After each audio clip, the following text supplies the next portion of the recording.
Philosophy is not superficial. Okay. Philosophy is the mother of all the departments which you are studying today. PhD is philosophy. PhD You itself will have to understand that. Philosophy is the mother of all the departments which you are talking about today. Because everything started from philosophy. Everything which hasn't been solved still is in the domain of philosophy. Something which has been solved comes to science. The views and opinions expressed in this podcast are those of the hosts and guests and do not necessarily reflect the official policy or position of any organization or sponsor. This content is for informational and educational purposes only and should not be taken as professional advice. Good morning, ladies and gentlemen. Welcome back to the new edition of EzzyTalks podcast. And on the show today with us, we have Dr. Suyash Kamal Soni, an educator and academician who has helped more than 3,000 people. Hello, Dr. Soni. Thank you so much for joining the show today. Thank you. And let's start from the very beginning of the journey. So how did you land in this thesis scene? See, majorly, we all are curious when in our childhoods. We need to understand how fan, and everything around us works. Some people keep that curiosity for a longer time. I was one of them. So my curiosity was not quenched with knowing the trivial things around us. I wanted to know the technicalities on a different level. Like what is innovation? What is changing life? How is life better with something? How is life not better with something? So when you are thinking about a lot of questions which are physical, then you realize that okay, there is a lot of scope of development, and for scope of development, people tend to go for research. And I think it was from 10th or 11th I generated this research orientation, because till then I had completed understanding most of the things available. Rather it's a motorbike, it's a motor car, electric fan, or anything. Most of the technical things I covered up. The point was I wanted to know something new, and that opened the doors of research for me. So when it comes to PhD or say research, it's a whole set of academic journey from the schooling, then the graduation, then the post-graduation, then the research thing. So many of people nowadays you see they lack themselves up till the graduation only. They don't go beyond that. How do you see that? So the biggest concern for people nowadays is they get the education to make it commercially viable. So at the end, everybody's goal is to, when they are getting the education, they want to encash it further. So when it comes to the research specifically, how do you see it? Like how commercially viable it is? So, let me reframe what you have asked. Please. Is it as you study, as you complete your graduation, most of us think that okay, graduation is done. Now I'm eligible for most of the jobs available. Correct? The point is when you think about things in a transactional manner, degree done, ready for job. That will always keep you in a limited space, or you'll always have a small ground to play. But when you stop interrelating, or when you remove that proportionality of understanding, okay, if you do this much you will get this much, then you start growing to next level. Because there are two things: sustenance and passion. If you want to just think about sustenance, go for a degree, then you'll start living up your life, you'll be financially independent. But you won't have enough resources to fulfill your passions or to be something which you really aspire in life. You cannot expect a graduate person to be on a very high position until unless he has tremendous amount of experience and he has faced a lot of competition in the company itself.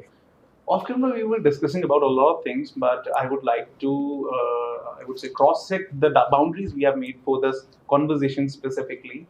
So the thing is interrelating to the last question I have asked, the commercial viability of the PhD and the thesis thing. The main thing is, and which I really want to think about, and I also want you to think about that along with me. Have you seen? So you have helped more than 3,000 people with their thesis writing in the research work. You have seen many people you have seen, they are passionate about research. So is it the case? In my opinion, see, the agenda of PhD can be varying for the person depending on his expertise, area of domain and requirement. Somebody is doing it for the social benefits, because getting a prefix of doctor with your name is a very big deal. Recently I came across a book. I'll just like to quote it in this platform. The name of the book is called Influence. Okay. And there is another book which is called the status syndrome. I'll talk about both of them Status together. syndrome. Status syndrome. Okay. So when you have credibility or authority, which comes either you have uniform or you are expert as doctor, that gives you a lot of credibility, lot of relevance in the society. So if you are doing a PhD, it is not only your commercials, your finances which will change. It will also impact the way people see you in the society, the respect you cater from the society, as well as it will change your life holistically. It's not only about your promotion, it's about how the people see. Like, just imagine if you are living in a society and you are a doctorate. There will be a lot of people who have their kids and other people who need guidance in any of those aspects. They will definitely think about you first, because according to them, in the society, you are one of the experts. Like we also do it. Very often when we need guidance or when we need advices, we go to some experts. So number one, this is there. You get social relevance, social credibility, which is a very important aspect, because we as human beings need it. This is the age of social media where we look for validation from the peers. If you get more likes, that means the picture is good. If you don't get more likes, the picture is not good. The likes aspect is new, but the validation aspect is very old. It is right from the society and civilization when it started. So if we think about that, things like being a doctorate, things like being an IPS officer, things like being a politician or somebody who has clout and power gives you a different understanding and different leverage on the societal level. On the other hand, if you talk about the finances, think about like you are running a company. Just stating an example, you are running a company and you need to recruit some people. Suppose for a post of a CEO, there are options. Option number one, there's a person who is a graduate, has experience of 5 years. Okay, fair enough. Another person who is a master's and experience of 5 years. The third person is a PhD and experience of 5 years. If we talk about the salary, suppose you have to get same salary, you just have to choose on the basis of the qualifications. What would you like to have? Who's the PhD one? Why?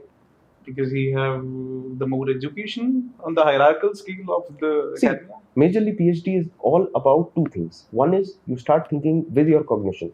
You have developed acumen for research. You know how to research.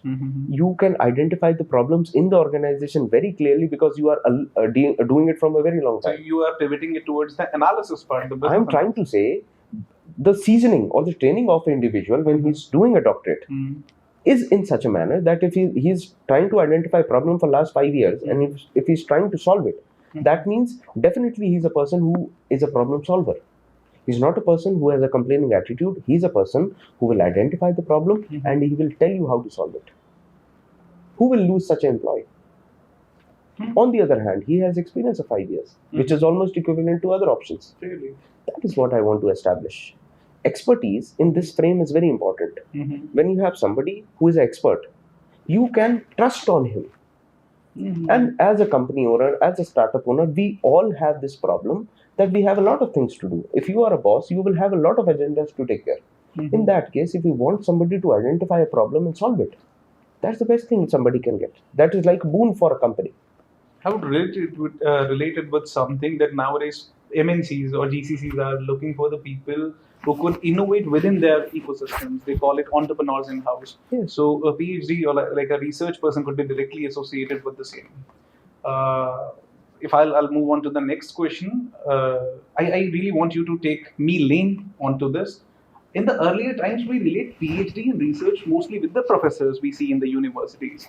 So what are their grounds apart from the academic campuses and universities? Let me tell you very fairly. Yes. We have a very bad problem with definitions. Whatever innovations you see today, they were done in a lab. That lab was funded by earlier by a king. Slowly, they made an institution called a university, and the lab was inside the university. And those experiments were for the benefit of the human race, for the society itself. Example, electricity. It was done in a laboratory. So the person who is doing it can be called a researcher. If he's an expert and he is taking lectures and he's teaching people, that means he's a professor. So you cannot complicate things or you cannot simplify things on that. There are overlapping features. A professor can be a businessman, can be an entrepreneur, can be someone who's running who's making a prototype and then producing them on the master level. I give you simple examples. Like if you have seen the Tupperware water bottles, the design of Tupperware is patented because somebody designed it in such a manner so that it goes in line with the prehensile strength of the human hand. The human hand holds it in such a manner that whoever is holding a Tupperware bottle will certainly hold it in the middle because it's designed in such a manner. So that ergonomic approach was done by some researcher. That researcher sold his idea to somebody who can manufacture the bottle.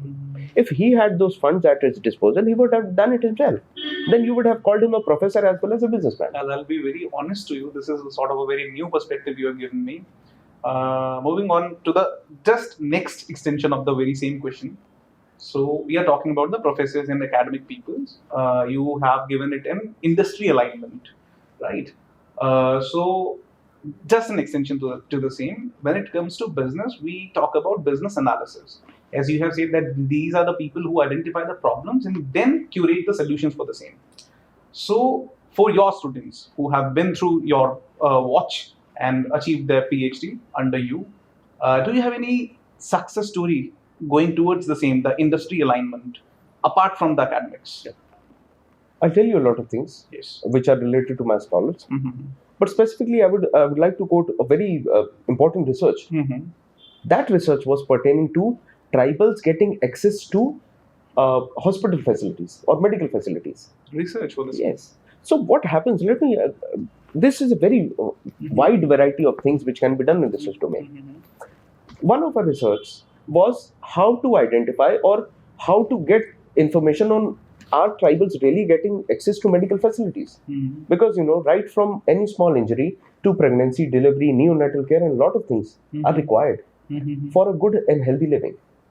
So one of our recent research was when are tribals getting those things or not? How far is the clinic or the Swasthya Kendra, the Swasthya Kendra, how near are they? What is the accessibility? Is the road metered or not? Is the ambulance coming on time or not? So that is also a point of research. So that is for the social benefit or the social betterment. Now, when you talk about the industrial approach, you might have seen the suspension systems or in agricultural systems. Many of our researches are in how to make agricultural systems, machineries more efficient. Some researches are on the braking system. How can the braking system be more advanced? Some are on the suspension system. How can suspension systems be more comfortable, especially made in India? Because we have a lot of German technology, we have a lot of Japanese technology, but when you are talking about something in-house, like local for vocal kind of thing, then we need such innovations in India. I'll give you a wonderful example, not directly related to our line or our clientele, but it was a wonderful example. You have seen most of us do the UPI payments. For UPI payments, there is a QR code. You scan the QR code and do the payment. Now, the catch in the initial phases was, once you have done the payment, the authentication or the clarification of reception will be done by the person pulling out his phone from his from his pocket and then checking the messages. If he receives the message that this and this amount is being credited, then what happens? Then he'll say, okay, I have received the money. Now this is a problem. There is a time lag. This is a discontinuity for a person who is having lost a lot of customers. Some guy who had this idea attached a speaker behind it. That's a utility patent. That is a utility patent. And that was a solution to a problem. And this is how research works. Research is something which finds a problem and then finds an apt solution to it, which is practically feasible for everyone. But then I have this question. Yes. So when we are talking about research in scientific and engineering methods, of course the case is this. So there are a lot of research work happens in anthropology, sociology, philosophy. What sort of industry applications we see of the same? Now let me tell you this. We have this problem because we don't study things in metrics. I'll give you a very wonderful example of a metrics understanding. You are a software developer. You make wonderful apps. I am a restaurant owner. I come to you. I say, sir, I would like to get an app done. You'll say, not a problem. I'll get an app done. This is my prices and everything. And we have sorted it out. You are a software developer. I am a restaurant owner. I'm reiterating it. Just focus on the aspects. When you are making an app for a restaurant, what are your prerequisites? What do you have in your bag for a restaurant application? There could be multiple things. First of all, for the queue-less system, an online order sort of a thing could be developed, which could be sticked onto the tables. People could order the food from the table itself. Online payment thing, so that there would be no queues. These could be the possible things. Now, carefully, let's switch the game. Now you are the restaurant owner. Yes. I'm the app developer. Yes. I'll ask you, what kind of restaurant? Are you dealing in fast food? Are you dealing in fine dining? If you say I'm dealing in fine dining, I know what will be the color scheme of the application. I know what will be the entry charges. I will certainly fix my charges according to that. Also, I would know the purchasing power parity of the person who is doing fine dining. But if you are a fast food center, I would take care of things in that case. The color tone, the tonality, the choice of words, everything will be according to that. We will write reservation, not in a fast food center, but for an application So you which have is for defined it from a perspective. What I'm trying to establish is, if you are just an application developer and you don't understand the psychology of the business, that means you are just linearly running something. But just imagine for a moment, you know psychology. You know how things work for a person who is running a food stall, who's running a fast food center, or who's running a fine dine restaurant. If you understand the psychology of all these three individuals, on the other hand, if you also understand the philosophy of it, why somebody is going for a fine dining if he can buy the same burger or same pizza or same chapati for a cheaper price on a fast food center? If you understand philosophy and psychology, and then you are a developer, this is called the matrix formation. That will make you a better developer, and that will keep you in business for a very long time. So I would conclude it like that it could be a great value addition even in the consulting as well. This brings me to the question you asked, that how is philosophy, research in philosophy or research in any other aspect important? Now taking the question again, when you talk about philosophy or when you talk about psychology, all humans have a different design. These designs give you different understanding of philosophy. If you understand and try to develop on philosophy, earlier ideas of philosophy were only based on ethics. Like when you talk about Socrates, the origin of philosophy was from ethics. The origin or the question was what is wrong and what is right. Yes. Now things have developed to existentialism. Now things have developed up to altruism. Now things have developed up to absurdity. Earlier we were just trying to think and establish and ponder over something, what is wrong, what is right, when to kill, when not to kill, when to kill and when not to get capital punishment for killing somebody. But today, when you are talking about philosophy, you are talking about existentialism. You are talking about Frank Kafka. You can talk about Albert Camus, and you say that life is absurd. So these developments from Socrates to Albert Camus have just been the research aspects. When you try to understand and try to cater to the real questions of humanity rather than just being absurd around things. It is sort of very fascinating thing to me when it comes to the subject like philosophy, research, how it is quantified or how it's evaluated, which is, I'm sorry if I say it, it is already on a very superficial scale, which is already not there in a very absolute manner. It could be something else for you and something else for me and something else for somebody else. So how it is evaluated? See, one thing I would like to correct you is philosophy is not superficial. Okay. Philosophy is the mother of all the departments which you are studying today. PhD is philosophy. PhD You itself means have to philosophy. understand that. Yeah. Philosophy is the mother of all the departments which you are talking about today, because everything started from philosophy. Everything which hasn't been solved still is in the domain of philosophy. Something which has been solved comes to science or to mathematics. Something which has been established, like for example, I'll talk about it in a little more depth. In the cultures of the Norwegian people or the Scandinavian countries, there is a story of Thor. So, in a particular season when there is lightning, earlier in the ancient ages, people used to think that there's a demon who has stolen the hammer of Thor. And when Thor goes and fights with that demon, there is a lightning strike. Okay. This was a simple understanding. In Indian mythology, we have Indradev. Similar concept of Thor and similar concept to the mythologies are kind of overlapping. So the lightning strike or everything, we correlated to Indra. They correlate to Thor. But once you understood that this is just because of the charge and the discharge thing, the positive and the negative and the flow of current, it became science. But before that, it was mythology or philosophy. Okay. Everything which can be proved out of the domain of, in the domain of philosophy, gets out of it, and it becomes a different department. Alchemy was once a philosophy. That something can be changed to gold. Anything which can be changed to gold. And that has led to a lot of inventions, right from dynamite to gunpowder. You have pivoted our discussion towards mythology. So when it comes to mythology, take me as a very lame on the same, because I meet with a lot of people and have discussions. They have their own perspectives and they are belonging to their respective fields. When it comes to mythology, do you consider it overlapping or they share an intersection with the history anywhere from a perspective of a researcher specifically? See, I tell you how a story is written. Yes. And how stories used to travel. Paper has been a very recent innovation. But when paper was not available, then how stories used to be communicated? Because we as a human race had one benefit from all other animals. That was we had a language of communication. When there is a language of communication, there is a possibility of stories exchange. When there is a possibility of story exchange, because human also need entertainment. Television was not developed lately. So the reason is, you have a story, you share it with me. So how will I take your story as credible? You'll say that there was a mountain like that, which is still there. Or there was a river like that, which is still there.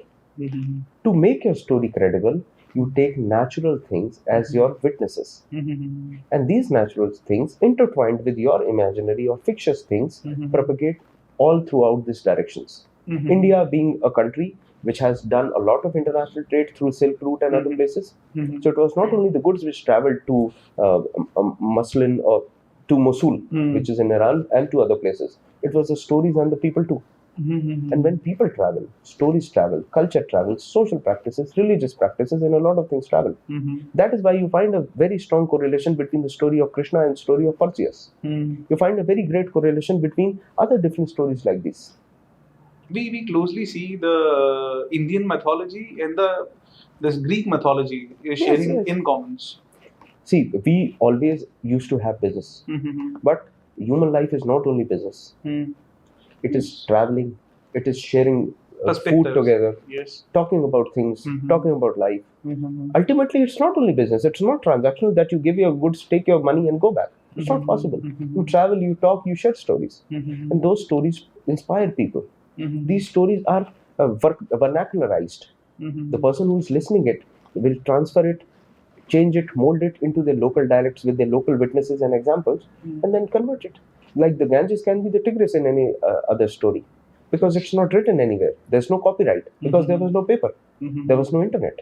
So if I change the name of Ganges in my story to Tigris, Euphrates, Po, or any other river I like, I can make a story on Volga and I can just convert a lot of things around it, and that will be another mythology.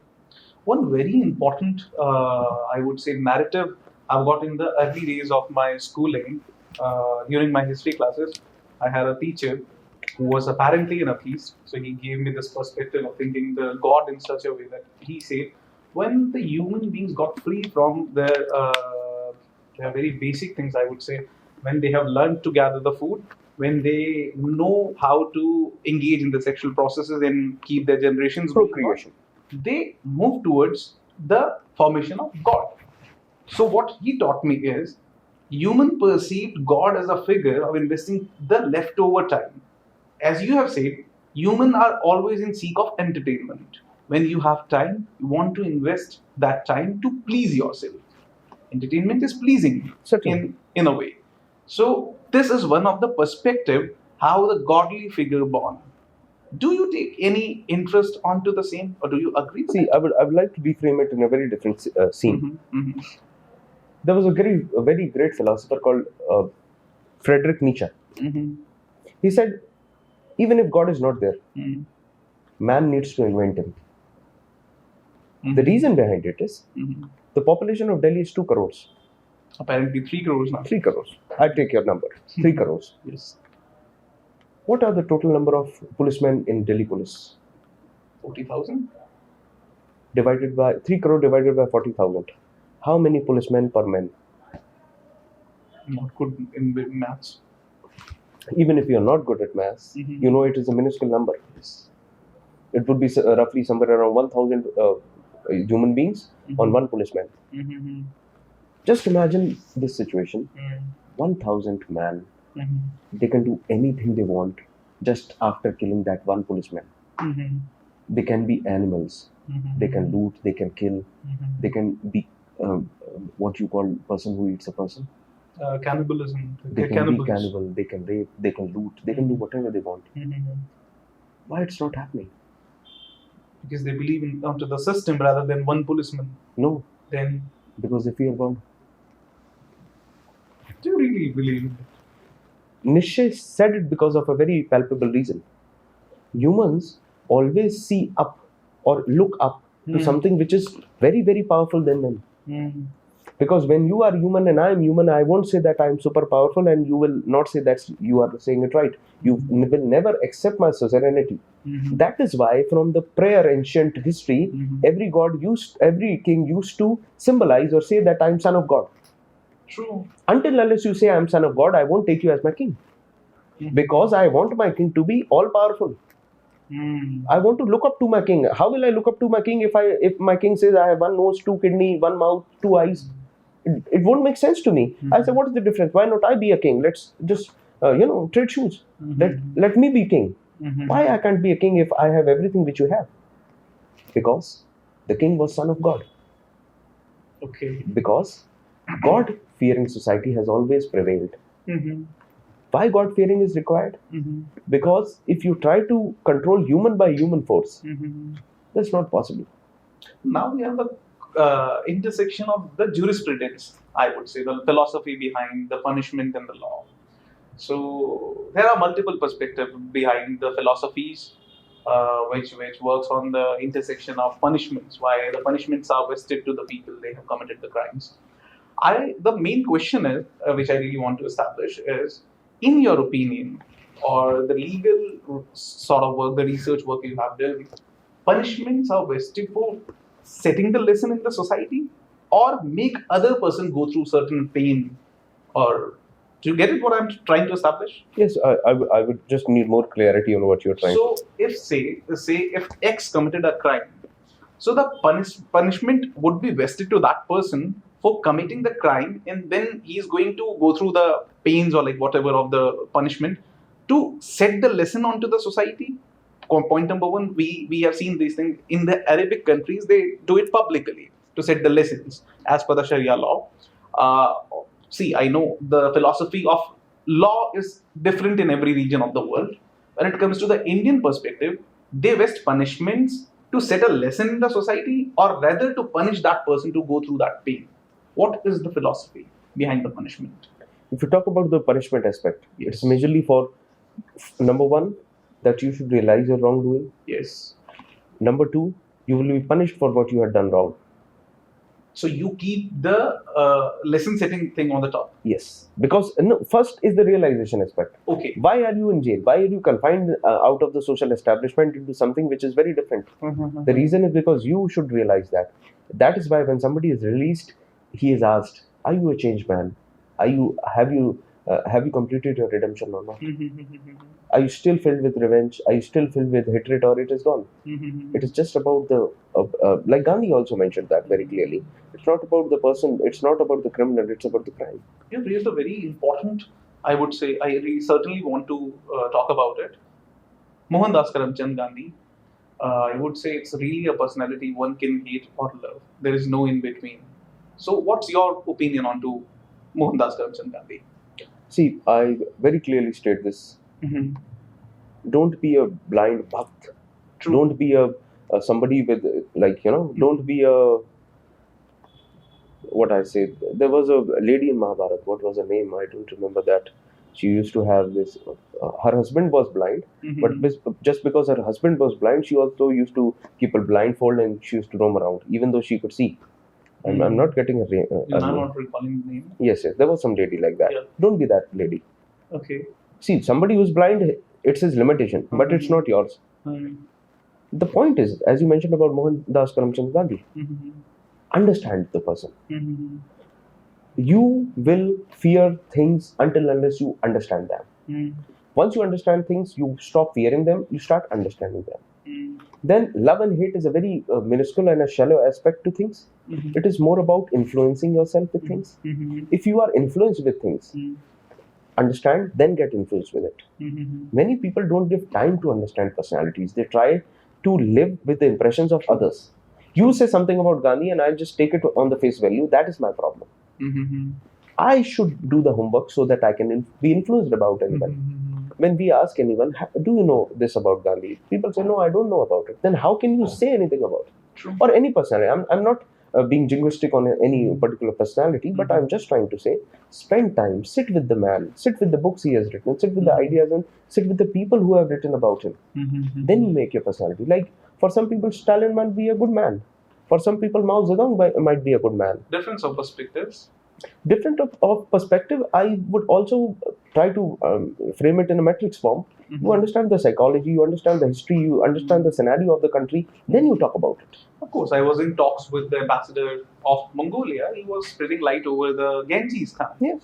Genghis Khan always been in the grey area. Certainly black for the world, right? Grayer or whiter. The point is, it's a media PR thing. Some people say Hitler was a bad man, but Stalin killed more people in gulags than Hitler killed in the gas chambers. Yes. The problem is the PR aspect. Stalin is not having that PR, or those things were not highlighted because they were not specifically Jewish. And Jewish also because of the American media and the American people who were very strong in America have highlighted this aspect. Okay, our people are suffering.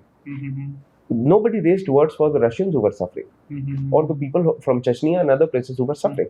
The reason is there was no lobby to talk about them. It is just like tiger will never write a story because tiger does not have a pen in his hand. It will always be the hunter who will say, I killed a tiger. Nobody, never will listen or come across the story that I am a tiger. When the hunter saw me, he shitted in his pants. Because tiger cannot fight.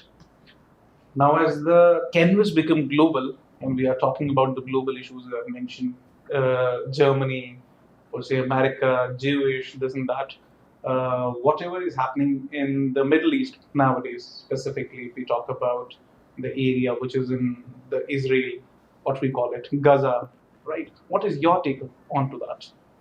It has always been a very sensitive. Yes. Not today.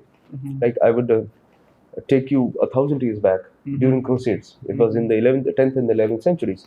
Yes, when these things became very sensitive. When we were having fights, when in India we were fighting the Battle of Tarain, Prithviraj Chauhan and Muhammad Ghori. There in Jerusalem we were having these crusades where the Christians and the Muslims are fighting. So Jerusalem has always been the power center because it is a common point for three Abrahamic religions. Yes. On the other hand, it has always been a very important thing, mythologically, socially, and because of the strategic area it holds, because of the Suez Canal. Yes. So there are a lot of overlapping ideas available. What suits a particular country's agenda, the country will go for it. They calculate things, and whatever is the altruistic Jeremy Bentham idea, the bigger good is always observed. If it is good, they will fight, like the Gaza or other things. They know they're trying to make an option for Suez Canal. They want another Suez Canal which is not controlled by Egypt. For that, they are just doing a land acquisition. And you know how land is acquired? By spilling blood. Yes. This is what it is. That is what we have seen with the red Indians in America. Everywhere. It's not only particularly about red Indians in America, it's about the people in New Zealand also. You might have seen the Aboriginal tribes who do the Haka thing, the New Zealand's Aborigines. They've also been migrated and cornered.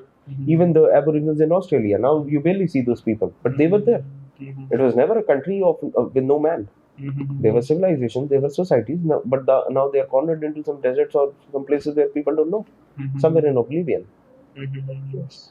World order is changing. You are seeing Asia is rising again. See, I don't see the status quo changing very much. I see it as just restructuring itself. Because world order will change if the geography of the country changes, which is not possible in the coming time, because the tectonic plates take a lot of time to move. America has been always in advantage just because of the strategic position it is placed in, because it does not have neighbors which can be aggressive. But altogether, the story of America's continental expansion is also a different case. It is just because they had resources and they never fought any war on the land. Because, see, try to understand in geopolitics. Peace, good business, more money, prosperity. Prosperity, lot of power, make weapons, sell weapons, let others fight, they will fight, you make money, and then you are the superpower. This is how USA has functioned till date. Now you see Iran, Iraq, Israel, every places are bombed. What happened to America? In the recent recent war aggression itself, what happened to America? You're talking about Ukraine? No, I'm talking about the recent case of the theatrics between Iran and America. Did any intercontinental ballistic missile reach America? No. They just tried to target the US embassies and other things. They are mega targets. They're not a big deal. The point is, the strategic location makes it a superpower. That has been a very big reason. When after the Second World War, UK's or the United Kingdom's economy was collapsing, it couldn't contain its colonies. America was the one who was having all the money. But then on the other hand, when we see Russia in its current form, it also have a very strategic choke points onto the way. But it's not As in when it comes to this western part of Russia. Now, I'll tell you a very important part about nature. Russia does not have harbors which are open all throughout the year. That is a very big challenge, due to which Russia had to be aggressive near the Armenian region. That was a basic reason, because of which the areas you need, if you need a aircraft carrier to move on, if you need your mobilities, if you need your logistics, everything is with the ship. You need a shipping line, you need a shipway, which is not possible for Russia. So I don't find it strategic. The areas of Vladivostok and other places are almost frozen for all throughout the year. So I won't call it strategic. So when it comes to the eastern parts of Russia, most Russia, of the transaction, most of the logistics transfer is in Atlantic. That Atlantic is advantage for America, which is not not the case with Russia. Russian ports freeze and they are frozen almost for 8 months. They don't have an exit. So logistically, not even through the eastern corners. Eastern corner, Vladivostok. I told you, it is all frozen. The Chinese area. Yes, Vladivostok. The point they are already in conflict with the region of Sakhalin. You are talking about the region of Sakhalin. They are in conflict with that. Japanese, Chinese. They have overlapping interest, but that is also frozen. India is trying to bring business to Vladivostok and other places, but that is also very secluded. So it's sort of a geopolitical choke for Russia. I think that it is just because of the geopolitical locations, which won't change for another, I don't think, million odd years. Things will stay like that. A little restructuring here and there will take place. That's it. Why we see big empires like Ottoman empires, Roman empires, and such places? They had a strategic, possibilities. They had ships. They had naval power. They had access to such things, and that leads to a lot of things like, why was compass discovered? It was just discovered by Islamists just to see the direction of Makkah. Is it? Yes. Later it was used for shipping. Okay. So you understand the aspect. Your requirements based on, just imagine if you don't follow Islam, then what's the use of compass for you? It then makes sense. So the problem is, where are you placed? Your geography plays a very important role in what you are.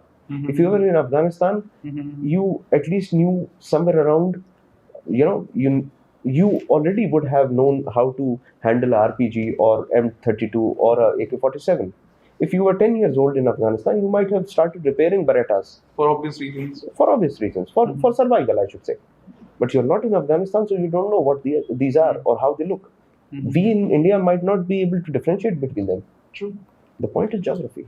I always blame geography for a lot of things. If we are in Africa, you see, we have a lot of resources in Africa, but nobody cares, because big companies know resources are important. Let's use them. Let's extract them. Let's take every drop of it, and let's keep every one of them poor and under poverty. We'll move to the Africa, but before that, I would love to spread light over the India's geography. So when it comes to India's geography, it's a subcontinent. We have water three ways: Indian Ocean, Bay of Bengal, and then Arabian Sea on to the west of India. In the northern region, we have Himalayas.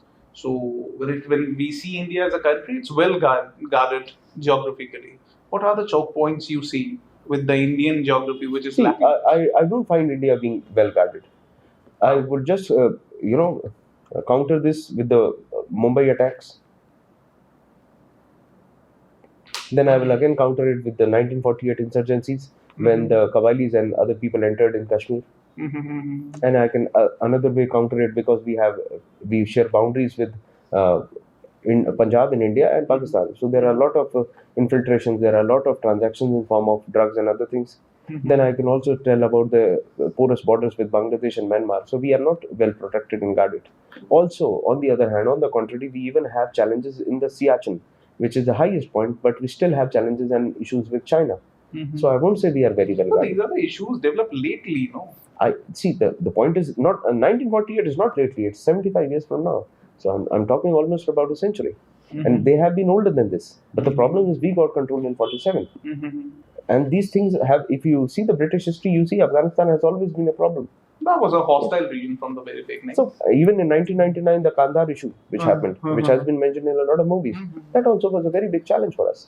So let me tell you, we are not very well protected. We are almost covered, and we, in case if there is anybody who is trying to support our neighbors, we are in a very sensitive situation. We are around the pearl of. There's a very important strategic term used by China, the ring of pearls. So we are around ring of pearls because there are army bases in Ethiopia, there are army bases in Seychelles, Sri Lanka, and many other places which have been controlled by China. So we are in a very sensitive situation, and we are in a very sensitive position also because we can be infiltrated by sea. We can be crossed by these estuary areas of the Sundarbans. People can also enter from the areas of Himalayas because Nepal is there, China is there, Pakistan on the Suleiman region is there. Don't you see, for the China, Himalayas is a sort of a problem for them. I don't think so. Do you find themselves that much capable when it comes to? They have a very great porous points, like Arunachal is a very strategic point. Apart from Arunachal Pradesh, Nepal is also a very strategic point for them because they have reached to Tibet now. That is a geopolitical issue when it comes to Nepal. See, geopolitical issues can be solved when you have a project to be done and I have a funding which I can give you. If you are on a table and we are talking about our requires, needs and wants, geopolitical solutions can be made out. That's not a problem. How friendship is made geopolitical? Then we have workarounds with the Nepal too. See, we are trying to do it, but once you get things like the 2014, the Madhesi issue which took place, after that things are not normal for India and Nepal. Earlier they used to be a very different scale. Now the things have changed. You see the current ministry and the current government, they are on a very different frequency in comparison to India.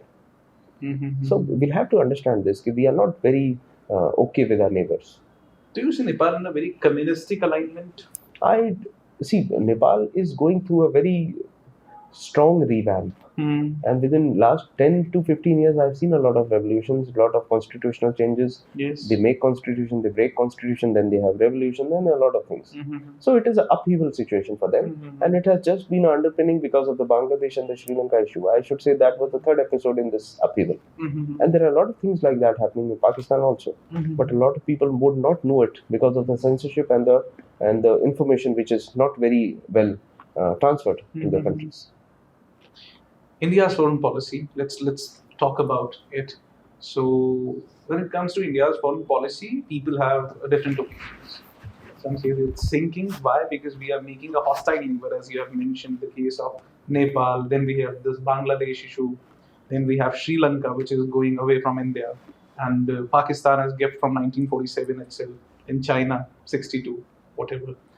So how do you see how the Indian foreign policy is going in last decade? What's the transition you see in it? See, things have been very volatile recently, but it's not only the Indian policy which has to be blamed. There are a lot of external reasons for it also. Yes. Like the instability in Myanmar was caused by the American agencies. On the contrary, if you talk about Bangladesh, Sri Lanka and other places, China is trying to pump in a lot of money. You know the Hambantota case, when they were trying to develop a harbor and now they have leased it for 99 years. Which is being converted into army. into army base. So what I'm trying to say is it's not only about India. India is trying to be good. We have policies like the Act East policy. We have other policies. From the initial phases itself, we are following the Gujarat doctrine. That is that you don't ask for reciprocity from a neighbor because he's comparatively poorer or the GDP is lower than you. I cannot expect if I'm giving 100 crores to Bhutan, that Bhutan will give me something in exchange equivalent to 100 crores to me. So this is the Gujarat doctrine. You cannot ask for equals. Gujarat doctrine is related to the Prime Minister? Yes, I.Q. Gujral gave it. Okay. And that was majorly related to the international relations with the neighbors. I.Q. Gujral is the same person who has been the ambassador of India to Russia for the long time. Okay. So I'm trying to establish this. It's not only about the internal policies, the internal foreign policies. It's majorly about how other people are trying to to strategize things. If China is pumping money to Bangladesh in APEC, you know it, then China has this BRO One Road Belt Initiative and other things also. That will directly or indirectly impact the neighborhood and the areas surrounding Indian Ocean and the China Sea. In contrary to China, India is also coming up with these initiatives, like this Arabian crossing road initiative India came up with. How is it effective? How much it's effective? Now, I will just try to counter you in the aspect like you cannot compare China and India. Reason. China is the factory of this world, and it is an undisputed fact. If China says that if you break relations with me, I'll stop supplies, any country will succumb. Even America will succumb. But if India says I will stop supply, nobody will succumb. Because they will start finding replacements for India, like Pakistan did. We stopped exporting a lot of things which were directly done to Pakistan. Did anything happen to Pakistan? Now they are getting all those products via Turkey. So when you're talking about China, China cannot be kept in the same silo or in the same box where we are keeping India. For strategizing or for capacity building of India, we will need that we also start manufacturing so that we also have some leverage in soft. It's not about I will be sending army or I will be firing my ICBMs to you. It should be I will stop supply. Like we do it in pharma, we do it in IT. I think we should have more such aspects, more such areas of manufacturing where we start manufacturing, where we start developing. That will really help us. That is the point where we can start arm twisting. Earlier it was like that. China, we were supplying to Nepal for a very long time. But when we stopped in 2014, China got that void and China filled it up instantly. And that was the biggest problem. So when we are talking about this, we need to generate dependence of our neighbors on our supplies. Until unless they are dependent, until unless we are having the foreign trade and we are having the I should say more exports and less import kind of equation, the skewed balance of payment thing, they will never succumb to us. Earlier we used to have a great respect in Myanmar and Bangladesh and other places, but we are losing it because then it comes with an X factor too, right? You should have hold onto their internal system like America is doing. For that also budget is important. Yes. For budget you need to manufacture so that you get money. See how India was Sone ki Chidiya. Because India had resources. In Greece, there is a writer called Ptolemy and other writers also who have written that India is a sink of gold and silver. Sink Means once gold and silver goes to India, it never comes back into the economy or into the exchange. Okay. Like $1 in your hand might go somewhere and then might come back to you. But once gold and silver used to come to India, used to sink it away. They never gave it back. They used to get it in their economies itself. Women used to consume it and you know the household and the functionalities. So this was written way back in the Greek books, and I think I'm talking about some 2000 or something years ago. The point is, we used to manufacture in such a manner that we used to have funds. Now those funds can be used in espionage, that can be used in intelligence agency, that can be used in insurgencies, that can be used in destabilizing the economies of any country like USA does. CIA has budget because US is manufacturing, they are making money and that money is used in different aspects. We don't have that. See, 1971 was a perfect example in which we made a country. India made a separate country just because of the intelligence and the army. So we have resources, we have a capability. The point is, do we have the alacrity and the budget for that? Because 1971 China was not that relevant, which China is today. So if we have the same manufacturing, same imports, same strength, we can also do a lot. So isn't it going opposite? When we were less hostile with our neighbors, our espionage was strong. And now, No, it was not only espionage. army capabilities. Espionage is a very different thing. See, that was the need of the hour. Yeah. Because a lot of refugee inflow was there and a lot of challenges were there. So that became a priority. But currently it's not a priority, but still if you want to do it. Because ultimately foreign diplomacy or foreign relations is all about who has the bigger stick. True. So in that case, if you want to buy a bigger stick, you need a bigger budget. That is the point. So we are getting slower over there, in your opinion? I think we should manufacture more. Something like we are great in pharma, we are doing a wonderful job in pharma. We have to establish some industries in the similar line that we are superpowers in that. Like in IT, we are superpowers. There's no backup, there's no plan B. Without Indians, world IT cannot imagine things without Indians. Similarly with pharma, we are great in pharma. Similarly, we have to identify more manufacturing aspects, more sectors in which we can control our relationships in transactional manner with all countries. Once we do it, strategically, we will develop both on soft and hard power. Soft power is like, I won't do business with you. Hard power is, I will stop supply. New perspective, I would say. See, we are seeing the current government in India is now more than a decade. And the political stability is the key of industrial development in any place. We have seen the times of political hostility during 90s, 3-4 prime ministers change within a decade. That's a big of a thing. But now it's been a long time since Mr. Modi is on the seat of the prime minister. Same party is ruling the country, and now they have created much more revenues in the states as well. They are in power everywhere. So they call it double engine ki sarkar. They have the strong government alignment. They have this capability to pass the bills throughout the houses. Do you see any positive shift when compared to the post 2014 era and the pre 2014 era? See, if you talk about the human civilization and the human design, definitely when we are moving forward, a lot of things change, and for good. Like the UPI thing is a wonderful achievement. On the other hand, we have developed a lot of foreign relations with countries which people barely know that they really exist. That's a very important thing, that India as a brand is reaching all throughout the world. But it's not till I just come and have a handshake with you. If I maintain or I have a good relation, why not to cash it in form of transaction? Let's start doing business.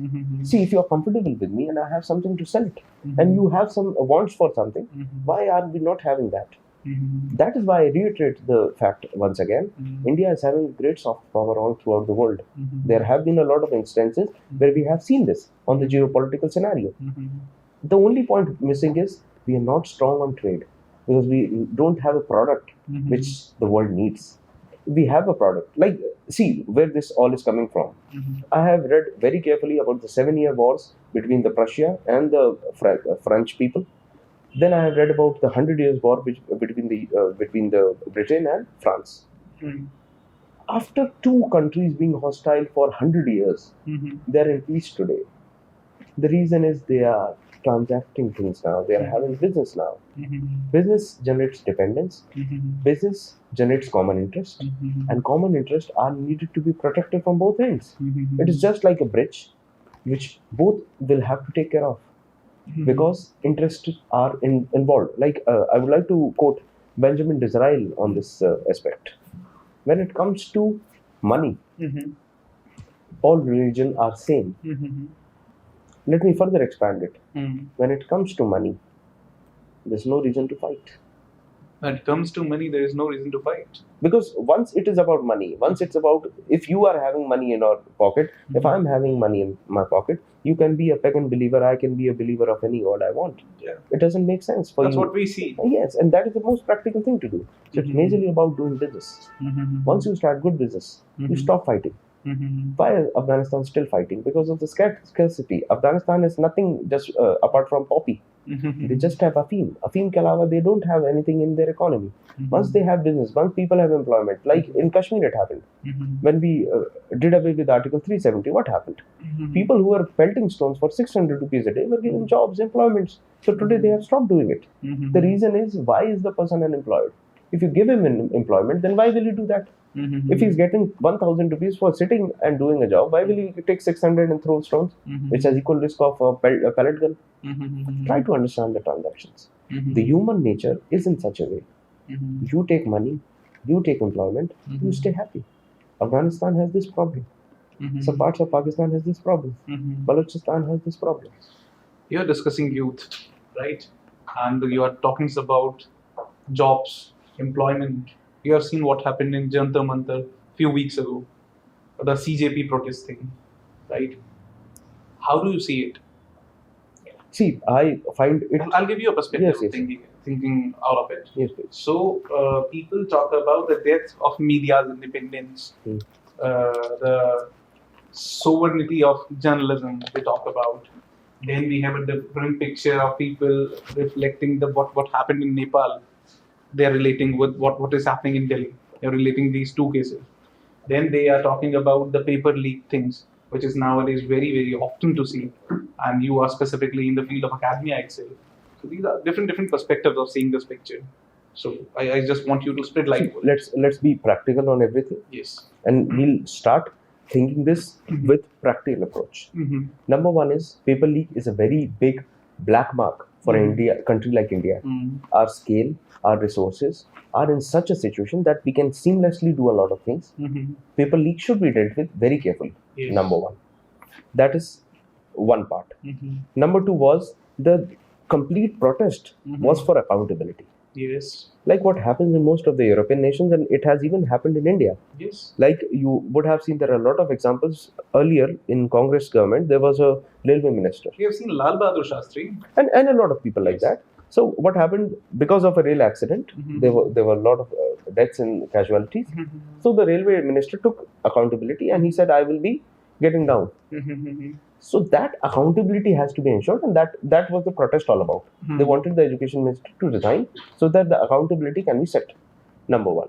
So I talked about paper. That should be dealt with because India has resources. India can get it done seamlessly. That's not a big deal. Number two, the accountability is being set.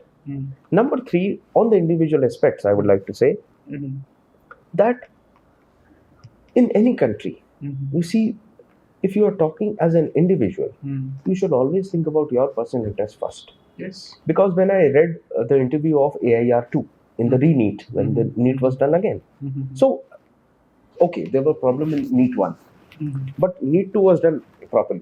So, somewhere or the other, the problems or the issues were solved. Correct? Number one, so the mistakes which we made were solved in NEET 2. Also, AIR2, that fellow, that scholar said, that luckily I got some more time, I revised more, and now I'm on rank 2.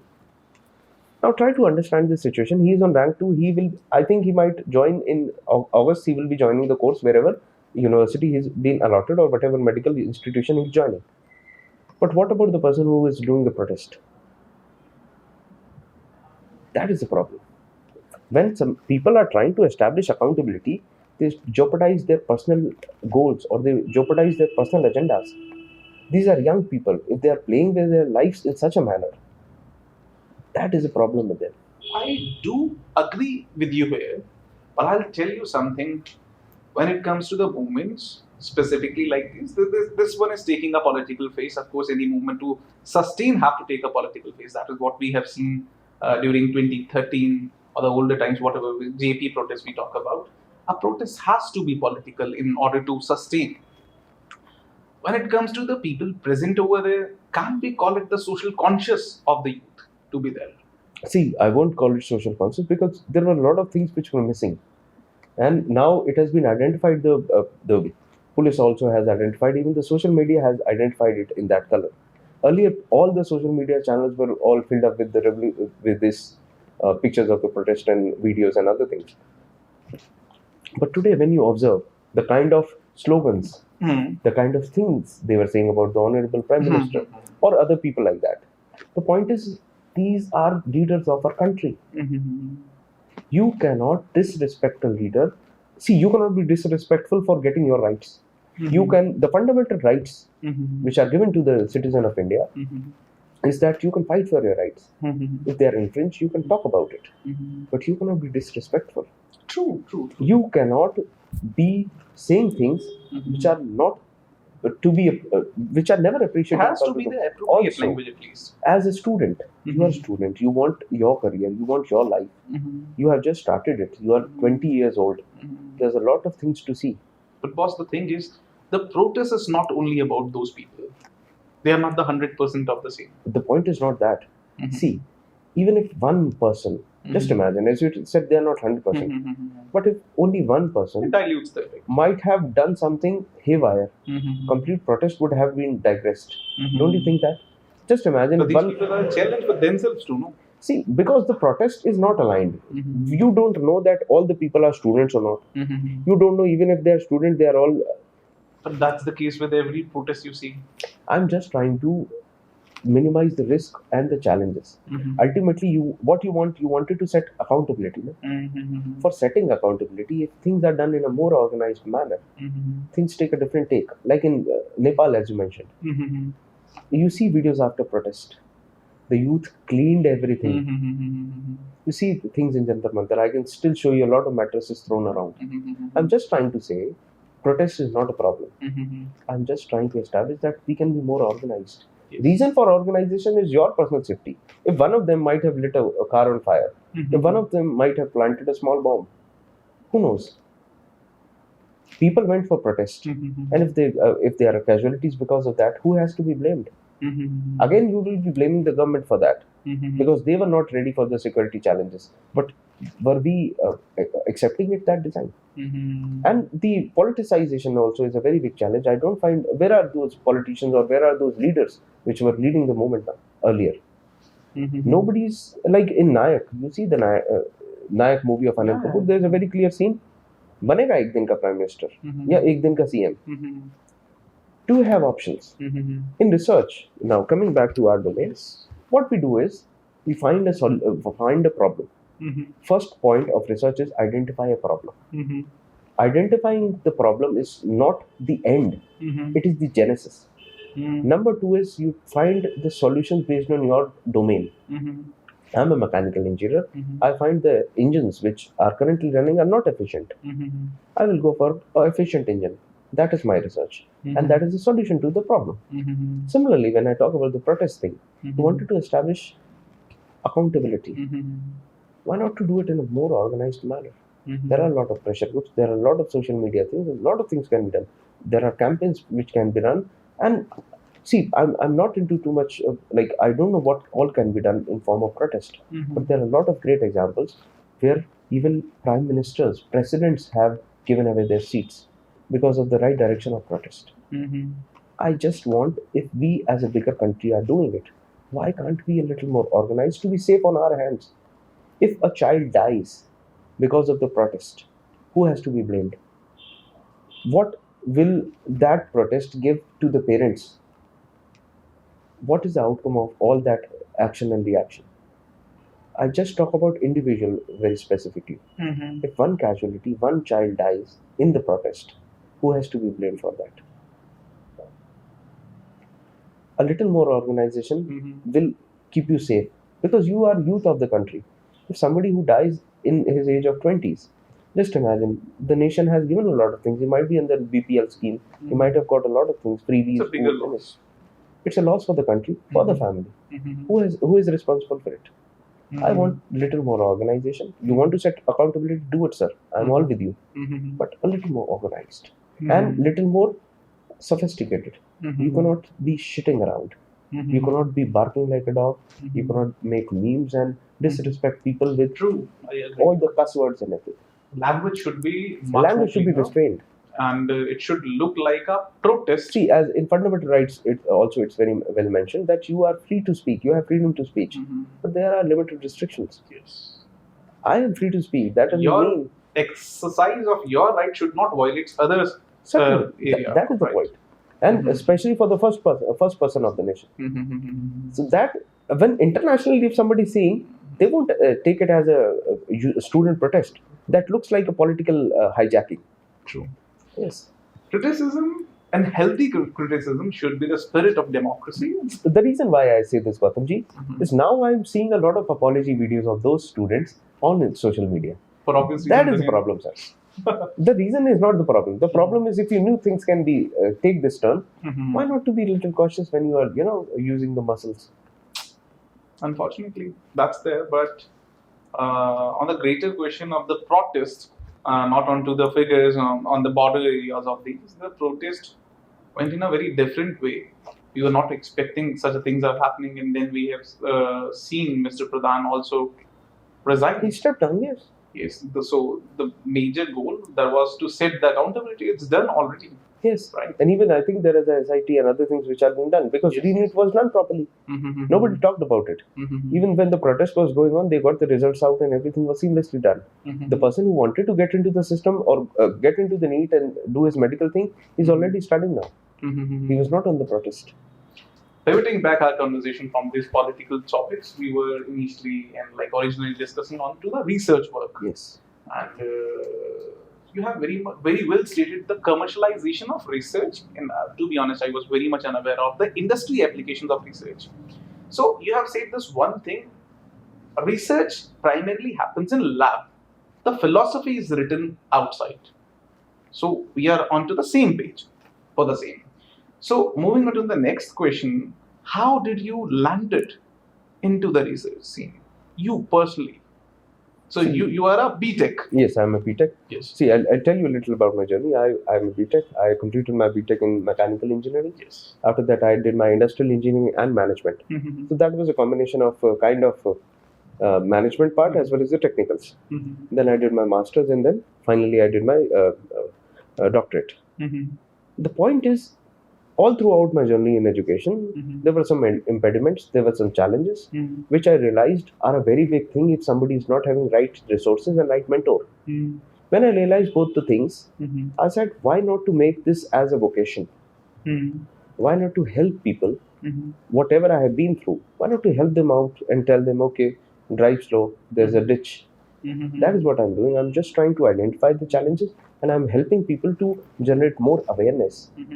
As well as I'm trying to up the quality so that people know if in today's scenario, if I'm researching on diesel engines or if I'm studying on petrol engines, the SI engines or the DI engines, I'm not relevant enough because this is the age of EVs. I should be talking about EVs. I might be talking about more efficient batteries. I will be talking about more efficient inverters. What is the need of the hour? So I try to help people in finding the right things so that your research stays relevant for another decade or two. Also, how to do it. The areas of approach are also very well highlighted by our institution. I will come on to your book, Research Methodologies in the Workforce Management, but before that, we have seen AI, artificial intelligence, taking the place. Everybody is scared of losing their job.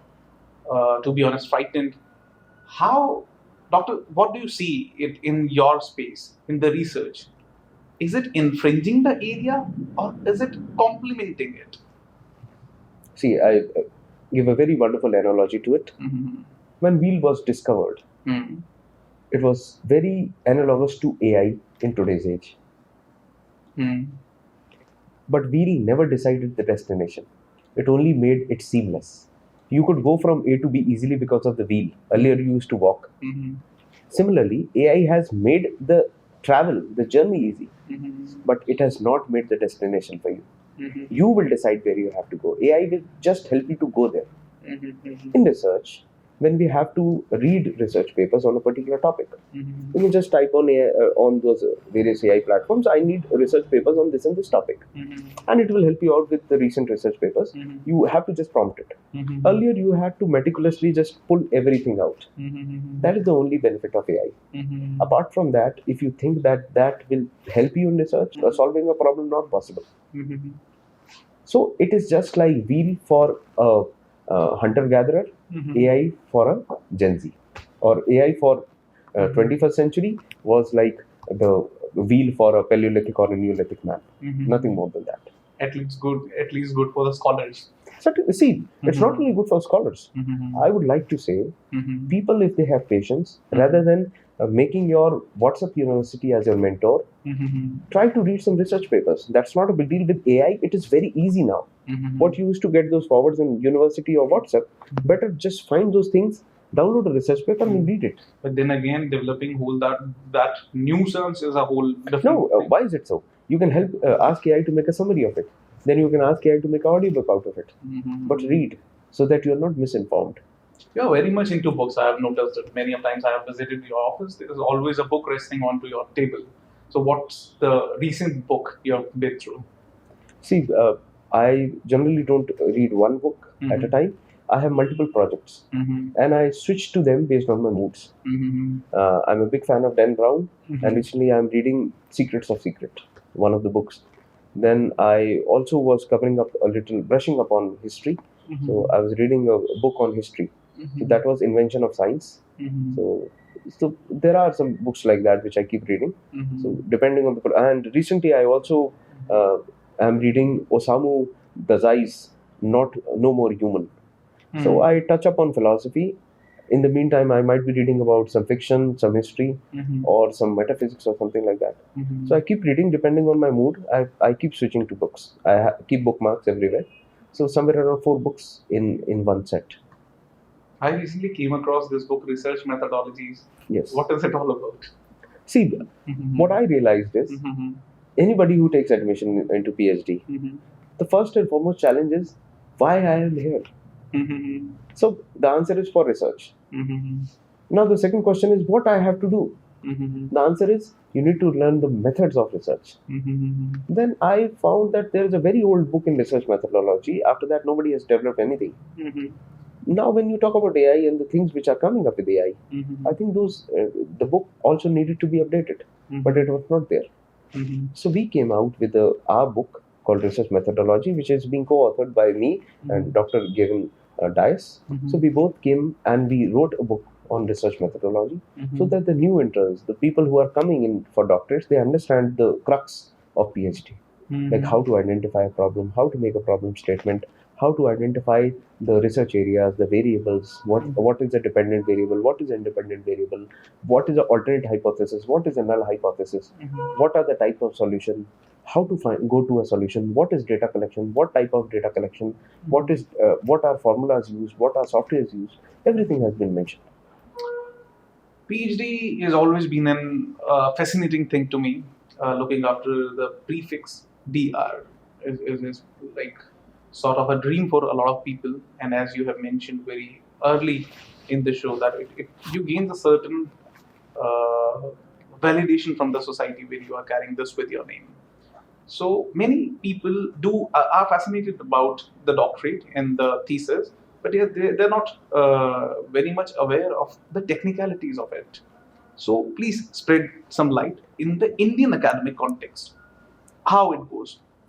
See, the ordinance from UGC, the University Grant Commission, has this ordinance of 36 months. So the complete journey you can complete in 36 months. You can write DR. How you can write in 36 months? Number one, after admission, you will have the coursework period of 6 months, where you're taught how to approach things. After that, you have time for your research. So you finalize your topic. That is, after identification of the problem, you find a topic of research. If you break it on a timeline. See, if I break it on a timeline, 6 months, coursework done. After that, you get 18 months in which you have to find a topic, start researching on it. Then you have to start data collection. Then you have to start data analysis. 18 months gone, 6 months there, 24 months gone, 12 months left. In 12 months, you might go for some publication of your research and then also the data compilation, and you might start exchanging your ideas and the data and everything with your guide. And slowly within this 1 year, you are ready for your pre-submission and final submission. How do EzzyThesis help out in this journey? Like say if I'm a fresh postgraduate and now I'm opting for the PhD. I have finalized my topic and I'm with the EzzyThesis. How it makes my journey easy? See, our approach at EzzyThesis is very simple. If a scholar wants to do PhD, he has just passed post-graduation and he wants to look for universities and specializations. So we help them find specializations and universities, number one. So we have this program called the Admission to Award program. On the other hand, if the scholar has taken admission in any of the universities, that means he's going through his coursework period. In that case, we help them in identifying the problem, make a topic, and then go with the topic for the research. So the coursework thing we are talking about is the time when we choose the topic of our We research? start identifying the nitty-gritties of research and we start developing the research acumen. That is the time when you get the cogitation for research. So it takes the academic sessions? Yes.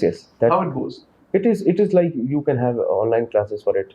Majorly, if you are doing a part-time, that will be Saturday, Sundays, or you will have to go to the university. So PhD happens in the full time? Yes, PhD, see, the coursework is majorly full-time, and after that, things can be changed. Okay. Interesting. Many of people would be approaching you after this.